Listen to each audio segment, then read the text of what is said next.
Well, I'm not a native Tennessean, and some of y'all might think that because I'm wearing the orange, the Tennessee shirt, that I've been manipulated, indoctrinated, or even brainwashed in some way, but that's not the truth.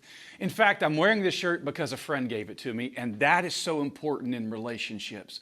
Some of y'all might think that coming to church means that you're going to be brainwashed, you're going to be indoctrinated, you're going to somehow be manipulated.